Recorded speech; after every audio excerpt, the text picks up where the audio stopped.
1980 மற்றும் 90களில் தமிழ் சினிமாவில் அதிரடி ஆக்ஷன் நாயகனாக கலக்கியவர்தான் கேப்டன் விஜயகாந்த்.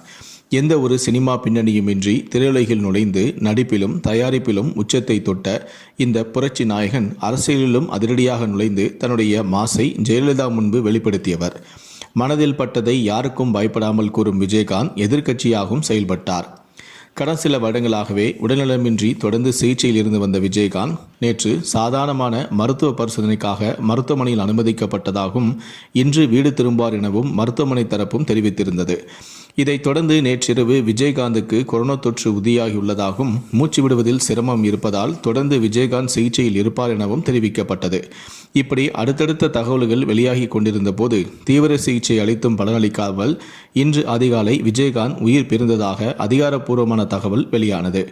விஜயகாந்த் மறைவால் தற்போது ஒட்டுமொத்த தமிழகமே கண்ணீரில் ஸ்தம்பித்து போய் நிற்கும் நிலையில் விஜயகாந்தின் மகன்களால் நிறைவேறாமல் போன அவரின் ஆசை பற்றிய தகவலும் வெளியாகியுள்ளது. திரையுலகிலும் அரசியலிலும் விஜயகாந்த் பல சாதனைகள் செய்திருந்தாலும் தன்னுடைய குடும்பத்திற்காக நேரம் ஒதுக்க எப்போதுமே மறப்பது இல்லை. அதேபோல தன்னுடைய 2 மகன்கள் மீதும் அலாதி பாசமும் கொண்டவர். அவரின் 2 மகன்களுமே திருமண வயதில் இருக்கும் நிலையில் கடைசி வரை ஒரு மகனின் திருமணத்தை கூட கண்குளிர பார்க்க முடியவில்லையே என்கிற ஆதங்கம் அவருக்கு இருந்ததாகவும் கூறப்படுகிறது. விஜயகாந்தின் மூத்த மகன் விஜய் பிரபாகரனுக்கு 2019 டிசம்பர் மாதம் கோவையை சேர்ந்த தொழிலதிபரான இளங்கோவனின் மகளான கீர்த்திகா என்புடன் நிச்சயதார்த்தம் நடந்தது. இதில் நெருங்கிய குடும்பத்தினர் மட்டுமே கலந்து கொண்டனர். ஆனால் நிச்சயதார்த்தம் முடிந்து 4 ஆண்டுகளாகியும் இன்னும் திருமணம் நடக்கவில்லை. இது குறித்து ஏற்கனவே சமூக வலைதளத்தில் பேச்சுகளும் அடிபட்ட போது கொரோனா வைரஸ் தொற்று காரணமாக தான் திருமண தாமதமானதாக கூறப்பட்டது. மேலும் மோடியின் தலைமையில் திருமணம் நடத்த முடிவு செய்துள்ளதாகவும் கூறப்பட்டது.